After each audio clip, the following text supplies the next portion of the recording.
What is up, guys? Wrestling Premiere is here. Oh man, I wanted to do this ever since I made the John Cena video. For some reason, I prefer this title reign to John Cena's. Batista had an aura of world champion to him. That's not to say Cena didn't, but if Cena looked like $1 million, Batista looked like $2 million initially. The way he was booked, he showed vulnerability unlike Cena, who almost never did.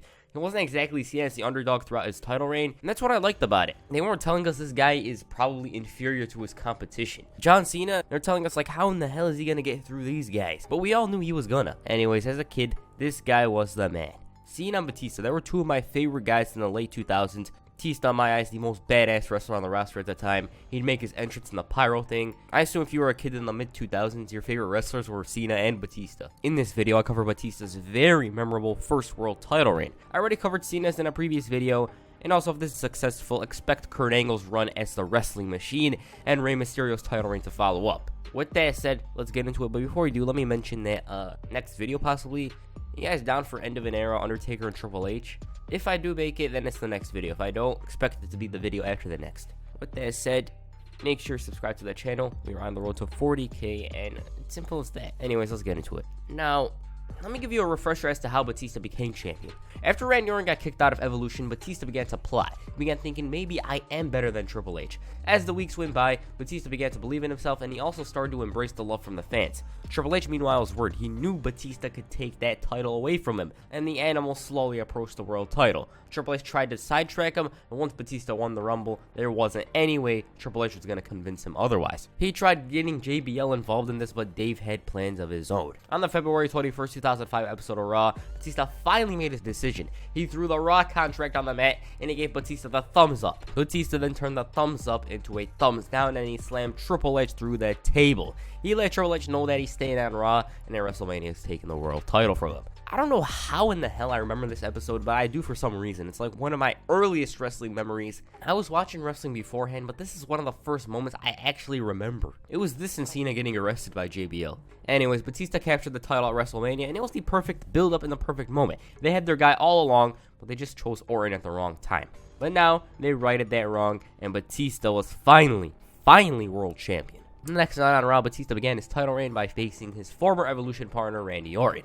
He beat him clean with the Batista bomb, and it felt like Orton was inferior to Batista. Like, when these two faced off several months beforehand, it was Batista who looked inferior to Orton, and now the tables have turned. Triple H, after the match came on, he applauded Batista, and he made his intentions clear. He wanted the World Heavyweight Championship. Eventually, the match was announced for Backlash. Batista versus Triple H for the World Heavyweight Championship. But before the match, Batista addressed his title victory at WrestleMania. He said this: "I knew when I became World Heavyweight Champion, I'd be a hunted man. That's just the law of the jungle, but I refuse to be anyone's victim. I'm the man. I'm the predator. I'm the World Heavyweight Champion, and I'm the top of the food chain. So if anyone, and I mean anyone, has any pride ideas on taking what I worked so hard to get, just like Triple H at WrestleMania, and just like Randy Orton last week, I will chew them up, spit them out, and I'll enjoy doing it. This is my jungle, and Triple H, if you're looking in my eyes and seeing fear, I think you're looking in your own reflection in the mirror. And once again, you're underestimating me, and once again, that will be your downfall. I don't plan on being 10-time world champion, but I do plan on being the world champion for as long as I want." Heading into Backlash, Triple H tried to weaken Batista. In Birmingham, England, he had the Man of the Hour, Christian, try to take down Batista. At this point, Captain Charisma was so popular. He was so popular that he was booked to face Batista in the main event. On that night, Batista made fun of Triple H, the same man who lost to JR the previous week. He even said that JR should be in Triple H's spot at Backlash, and the game was fuming. The Animal showed the footage once again, and it seemed like the game was gonna snap. But seeing as Batista was gonna erupt too, Triple H walked to the back. The fans serenaded Triple H until he claimed Batista's ass will be his at Backlash. Batista responded, stated that at Backlash, this is his. Christian, meanwhile, was confident. The crowd was all in on Captain Charisma, and so was Ric Flair. He wanted Christian to take out Batista, and then Triple H will come in to pick the pieces. Captain Charisma responded, stating that Triple H is doing nothing because this is Christian's night. He kicked Flair out, and later on, Christian knocked on Flair's door, and at this point, he was worried about getting his ass kicked by Batista. He apologized for what happened earlier, and then out came Triple H, who didn't like what Christian said about him going to SmackDown and facing Michael Cole. Christian was trying to play it casual, and then Triple H invited him into the locker room to talk business. Later on, Triple H made Ric Flair the special guest timekeeper and the coach the special guest referee. Against all odds, Batista prevailed after hitting the Batista bomb and lifting Coach's hand for the victory. Triple H and Flair attacked Batista and he nearly got the upper hand, but the game hit the pedigree on him, showing us a preview of Sunday. At Backlash, Batista defended the World Heavyweight Championship against Triple H. Now the game did hit the pedigree, but the ref was down. Mike Chioda was out of it and Triple H tried reviving him, but he didn't wake up.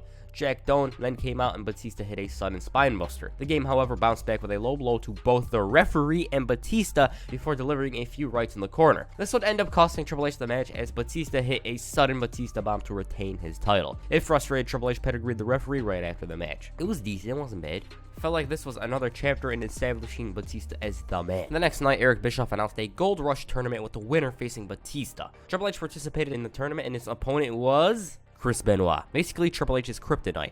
Now, Chris Benoit at this point, like, he was always beating Triple H. There was only like this one time that the game actually beat Benoit himself, and Triple H's reaction says it all. During the match, Batista interfered after Flair and Triple H ganged up on Benoit. Batista spinebuster Triple H, and he was Benoit's biggest fan. He motivated him. He got Benoit to lock Triple H in the sharpshooter, and the game struggled to get to the ropes. He was desperate as hell, and right when Triple H was about to reach the ropes, Batista pulled the rope from Triple H, and in the end, he tapped out. Meaning, Triple H was eliminated in the first round of the damn tournament. At this point, Triple H assumed Batista was afraid of him, but that wasn't the case. The animal just wanted to piss off Triple H, stating that maybe, just maybe, the game isn't good enough to face him. Triple H said that Batista as champ means nothing without him going through Triple H. But what are you talking about? He went through you twice. The game claimed Batista has yet to do that, and he claimed Batista needs him a whole lot more than he needs him, because he's the measuring stick of this company. And then told the animal to screw himself, and he walked out of the arena. Batista stopped him and he made fun of him. He told Triple H not to let the door hit his ass on the way out,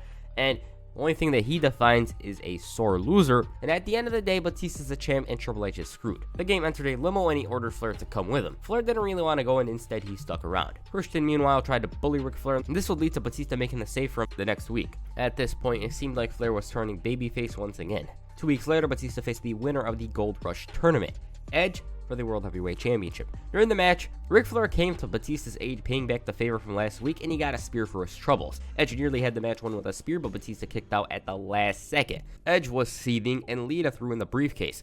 Batista was about to get knocked out with Edge's briefcase, but he hit the spinebuster and the Batista bomb for the victory. But then, Triple H's music played, and the game came out with a sledgehammer. Then, all of a sudden, Flair low-blowed Batista, and it was revealed to be a setup.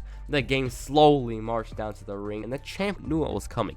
He knew that he'd been betrayed, and he knew that he was gonna get a beating. Triple H drilled the hell out of Batista with a sledgehammer, and he continued to batter the animal to bust him open. Triple H also took off a t-shirt that he wasn't wearing, as you could see here. Triple H hit Batista with the sledgehammer again, and he slapped him. The game then asked Batista if he wants to fight him, and then he said, "Hell in a Cell." Triple H then pedigreed Batista on the title to end Raw with a chorus of boos. So, the game gets one more opportunity to show that he can beat Batista, and it's inside Hell in a Cell. Now at this point, Triple H was unbeaten in Hell in a Cell bar Armageddon 2000, and it felt like his home. It was obviously The Undertaker's yard, but in a way, it was Triple H's too. Batista obviously accepted the match. The next week, he destroyed both Muhammad Hassan and Daivari, and he literally obliterated them. They were a mess after Batista was done with them, as you can see here. This was also the night Batista debuted the I Walk Alone theme song. He let out all that pent-up frustration on 2 of Raw's most hated men at the time. Now, it was time for the contract signing. The next week, both men appeared to make the match official. Triple H was donning the SVR 2006 suit to the contract signing, and Batista told him that he's going to have to kill him to take this. Triple H answered Batista, stating that he's going to have to kill him to prevent it from happening. He said that this ends once and for all vengeance, and he called himself the Devil, and he put his hand out. Batista shook it, and it led to a face-off between the two. Batista then said that at vengeance, he's going to kick the Devil's ass. Heading into that pay-per-view, Triple H had a pinfall victory against Batista.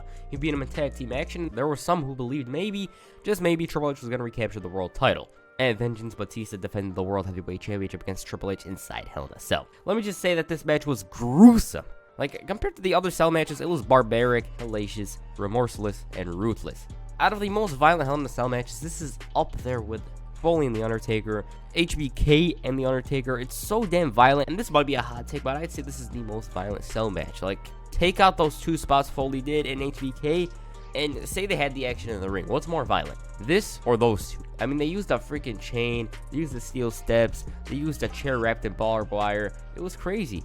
Now, during the match, Triple H did have the match won, at least that's what it looked like, when he had a pedigree on Batista. But the animal kicked out to continue this matchup. Batista responded with a spine buster on the steel steps, and he hit the Batista bomb right before Triple H drilled his head with a sledgehammer. Triple H was looking to blast it with a sledgehammer, but he didn't get it in time. What this meant was Batista prevailed, and he ended the feud on top. Now, on the Vengeance DVD, I couldn't find this in good quality. Batista told Triple H that it's over, and he extended his hand out, and Triple H shook it, officially ending the feud between the two. Then the game hugged Batista and told him that this is evolution. And there it was. Batista's star power increased gradually. Like, he beat Triple H 3 times. The next night on Raw, Batista spoke about the Cell match. He said that he felt like he was in a war, and Triple H and the Cell took something away from him. But despite that, it's worth it because he's the damn world champion. Meanwhile, on SmackDown, JBL won an elimination match to become the new SmackDown champion. Teddy Long then came out the title in hand, and for some reason, he refused to make JBL the new champ. JBL was like a little kid. He just wanted to grab that title and hold it. He just wanted to get his hands on it. But Teddy gave him the news. One, he isn't the SmackDown champion because there's no need for it. And the good news is that JBL is the #1 contender to this man. Teddy Long then introduced the world champion from Raw, and there he is, Batista. He's finally on SmackDown now. JBL couldn't believe this, and this was only the beginning. This had to happen because Ceno's on Raw at this point. They had to switch sides. In his first SmackDown match, Batista faced Captain Charisma Christian. A little side note, I think Batista should have feuded with Christian before facing JBL later on. It would have helped Christian stay in the main event scene, and plus, I heard he was friends with him. Maybe we could have gotten to see some good matches, who knows. But yeah, I think Christian deserved to be like in the main event scene on SmackDown around this time period. Anyways, Batista destroyed Christian and emerged victorious. Right after the match, though, Orlando Jordan and JBL attacked the Animal. They failed miserably, and Batista powerbombed Orlando Jordan, sending a message to JBL. As for what Batista thought of JBL, now a little context, Batista cost JBL's match against the Blue Meanie, hence why JBL interfered the previous week. With that said, Batista called JBL a bully and he gave him words of wisdom. You're going to walk out of the bash with an attitude adjustment. JBL, though, sends Batista a message of his own by connecting with the clothesline from hell.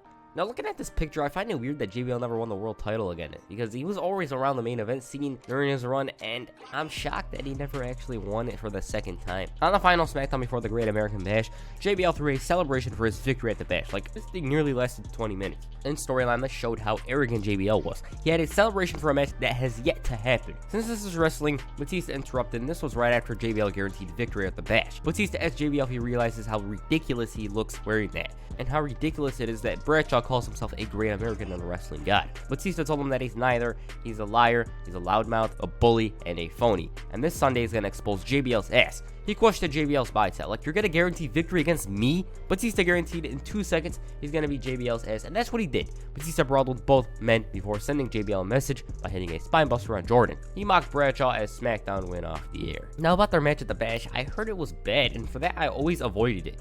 I will only watch it if you guys ask for a Bash 2005 video. The fact that Batista didn't win also hurt the quality of the match. Orlando got involved and Batista refused to stay down. He let his temper get the best of him and he blasted both men to get disqualified. This didn't stop Batista though, and he continued to deliver chair shots to both men before wrapping it up. But then upon hearing JBL won this match, he walked back to the ring and he hit the Batista bomb on both men. What this meant was, one, Batista was an animal. Like, there was no one that was going to stop him. And two, this thing was far from over. But for these two to get the chance to face one another, JBL had to beat The Undertaker in a #1 contenders match. He did that with the help of Randy Orton, and the following week it was time for both men to sign the contract for the match at SummerSlam. JBL let Batista know that, like the rest, he would bow at his feet. Batista was amazed that JBL believed the crap that came out of his mouth, and the champ then asked what in the hell does JBL take, because he ain't no guy. Batista said that JBL's always taken the easy way out, to which Bradshaw responded the smart way out. Batista then called JBL not a wrestling god, but a wrestling fraud. Batista promised he won't get disqualified, and JBL claimed that's the only reason why he didn't win the title. Batista signed the contract, and as for JBL, it seemed like he got scammed at one point. But then all of a sudden, that look on his face turned into a smile. He called Batista a cocky punk for signing the contract and leaving the stipulation blank. The reason why Batista did this was because he didn't want to hear any excuses from JBL. JBL was laughing and making fun of the animal for making this stupid error. JBL thought of some stipulations before deciding on no holds barred, and there it was. Batista versus JBL for the World Heavyweight Championship in a no-holds-barred match at SummerSlam. As for the build-up to the match, both men looked good.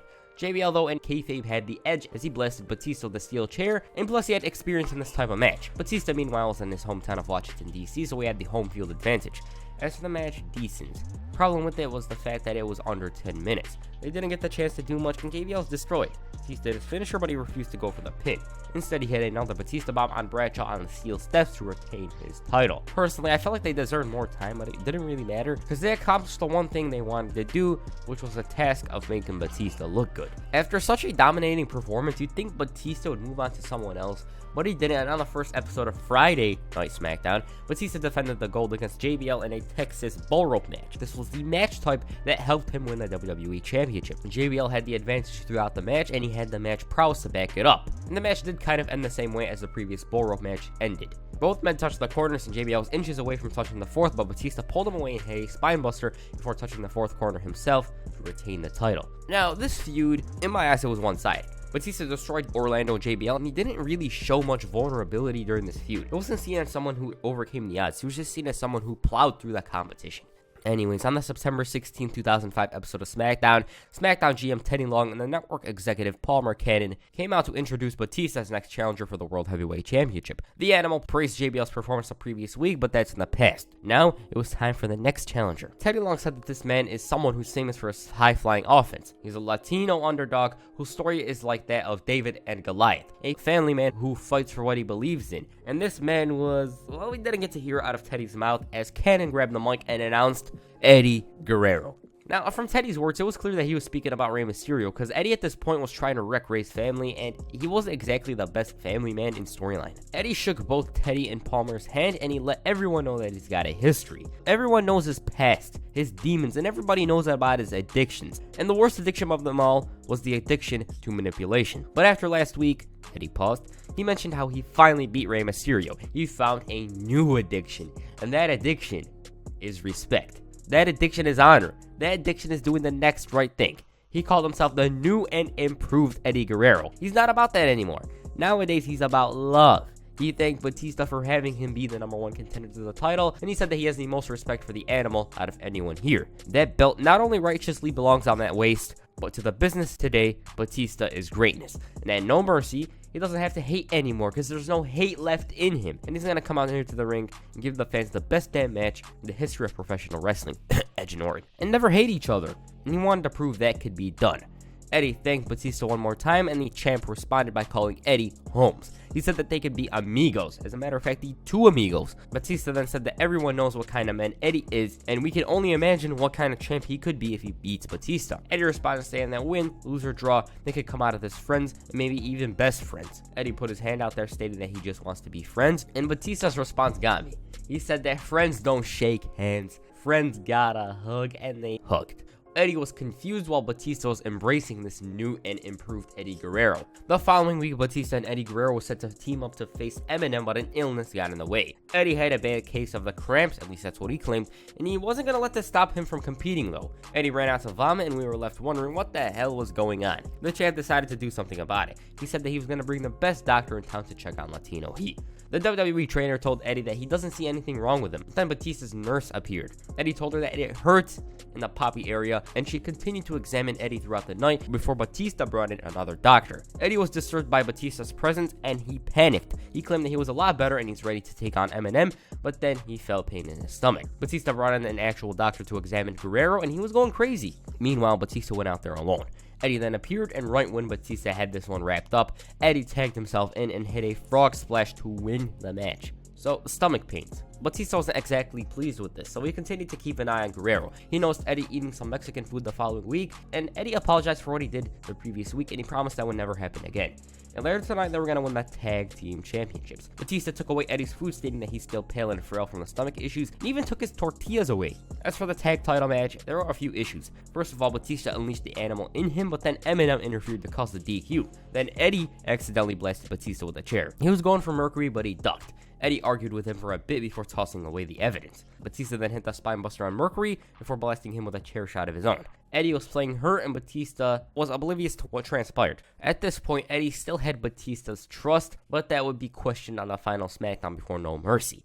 On that night, Eddie was placating to the audience who actually didn't believe he changed, and he sucked up to Batista. As a matter of fact, I just realized he was wearing his t-shirt. He claimed he watched his back at WWE Homecoming, and no matter what happened Sunday, he and Batista will still be friends. Then out came Eddie's friend. It seemed like Eddie was a bit nervous, and he got the fans to cheer loudly for the animal. Batista thanked Eddie and he called him his amigo before showing footage of how Eddie blasted him with a chair the previous week. Batista gave Latino Heat the time to explain this and he teased using a chair on Eddie himself. He wanted Eddie to show his true colors and he just didn't care. Like, just do it right now. Just save us the troubles of doing it later on. Just do it right now. Guerrero was let down. He felt insulted and he asked Batista if he did that on purpose. He explained how Eminem ducked and maybe he was wrong about Batista. He thought the champ was exactly like him and for a moment he thought he found his soulmate. But maybe he's wrong. He explained things from Batista's perspective, stating that if it were him in that situation, then he'd realize it was an accident. Batista, however, wanted to believe Eddie's changed. The fans wanted to believe he's changed, but he's always watching Latino Heat. If he's lying to him and he stabs him in the back, he's gonna hurt him.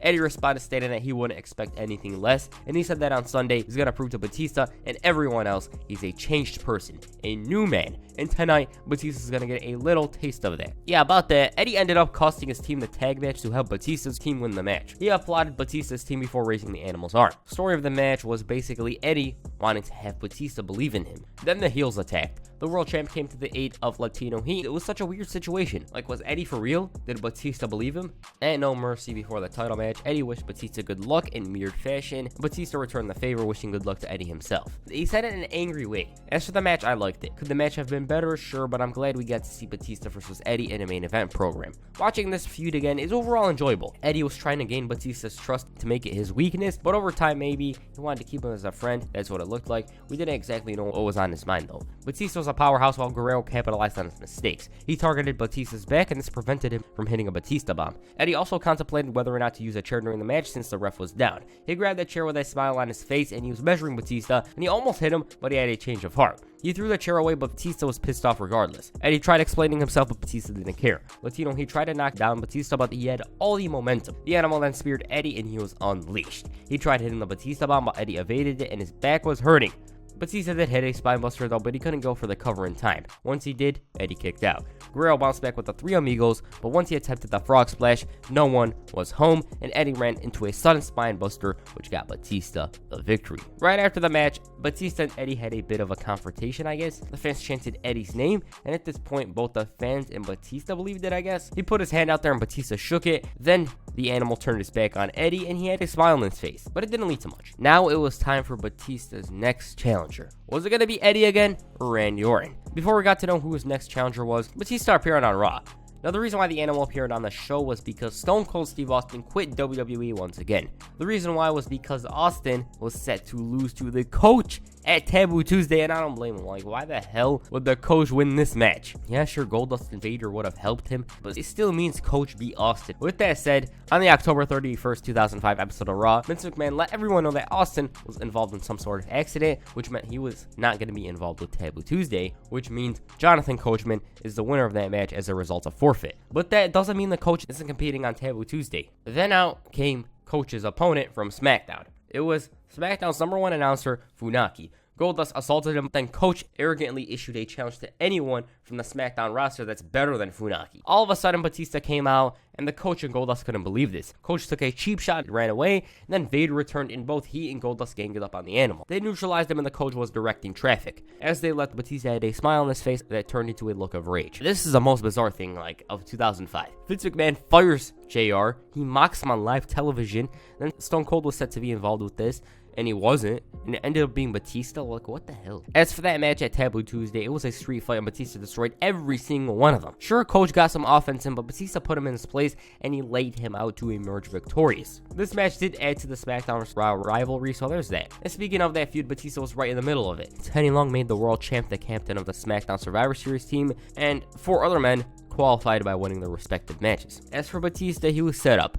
Edge and Team Raw set the animal up and they destroyed him. So heading into Survivor Series, Batista was at a disadvantage. Now drifting away from the SmackDown vs. Raw feud, this was unfortunately the week Eddie Guerrero passed away. He had his final match on that week's SmackDown too. On the November 18, 2005 episode of SmackDown, Batista came out to honor his friend, Eddie Guerrero. And this promo is just so emotional. Batista let out a heartfelt promo and here's some of it. I know Eddie is with the God, but call me a selfish son of a... Call me anything you want because I'd give anything to have Eddie back right here.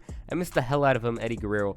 I miss you and I love you and I will make sure these people everywhere around the world remember you. Now, rumor has it, and I'm not so sure about this, but Eddie was apparently set to win the title on that episode of SmackDown. I'm not sure if this is true though, but I've heard the rumors. Batista had to go away to nurse an injury apparently, and they needed someone to lead SmackDown heading into WrestleMania 22. Also, Eddie was set to face Shawn Michaels, and God, like, I wish we got that match.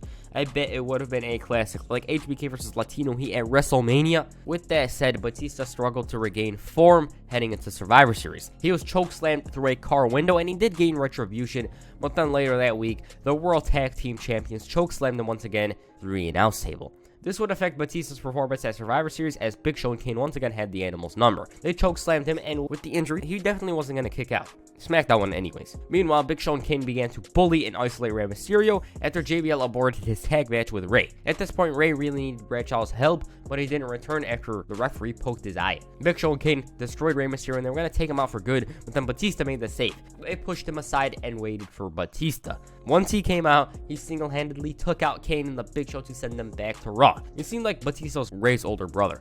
Eventually, the match was made for Armageddon. Kane and the Big Show versus Batista and Rey Mysterio. But before that match, Rey and Batista were granted a championship match against Eminem on the December 16, 2005 episode of SmackDown. Before the match, Melina entered Batista's locker room and she performed favors for Batista if he withdrew himself from the match. Later on, we find out Batista accepted, and Melina reminded him of the deal. Batista said, "Deal? What deal? No deal." And Melina was seething. She couldn't believe she did that, only to have Batista decline the deal. He said that he's gonna kill those guys, and at this point, Batista was not 100 overall. He was like 200 overall. Melina was embarrassed to even be out there, and her boys tried retaining the gold, but Rey and Batista, especially Batista, had all the momentum in the world. He ran through Eminem en route to capturing his second tag team championship, making the Armageddon match champion versus champions. Anyways, that Armageddon match didn't end very well for Batista and Rey. Mandela effect in the past got me. Like, I believed Rey and Batista won, but after watching it a few months ago, and you could go check out this video on it, I was wrong. Despite being informed, Rey and Batista couldn't stop the monsters. It wasn't like they got their asses kicked though. I mean, Kane and Big Show barely won. They had to take out Batista to have Rey alone in the ring to win it. On the December 30th, 2005 episode of SmackDown, Melina announced that she's filed a sexual harassment lawsuit against one Dave Batista. The fans booed her and she was in tears. She claimed she told Batista to stop and he didn't. She claimed he used his power and influence to force her into sexual relations, and that Batista's public image is of that of a vindicative individual. And now she's scarred for life. Later that night, Batista responded to these allegations, stating that he isn't worried and he's only worried about defending the titles against Eminem. During that match, Batista was on the offense and the ref was down, but then the most random return occurred. Mark Henry, after 2 years, finally returned to the main roster. He had a World's Strongest Slam on the Animal, and Mercury went for the cover. This got him the victory, which meant Eminem were the new tag team champions once again. Apparently, this was Melina's plan all along. She brought in Henry to take down Batista and help her boys win the title. Also, Mark Henry was brought in to protect Melina from the Animal. She continued claiming she was a victim, and Batista finally responded. He denied these allegations, calling himself innocent. He said that these are serious charges and he would never force himself on a woman. Henry then entered the ring and he wanted to know what Batista's problem was. Like, he took advantage of an innocent woman, and he asked him if it was him, Mark Henry, taking advantage of Batista.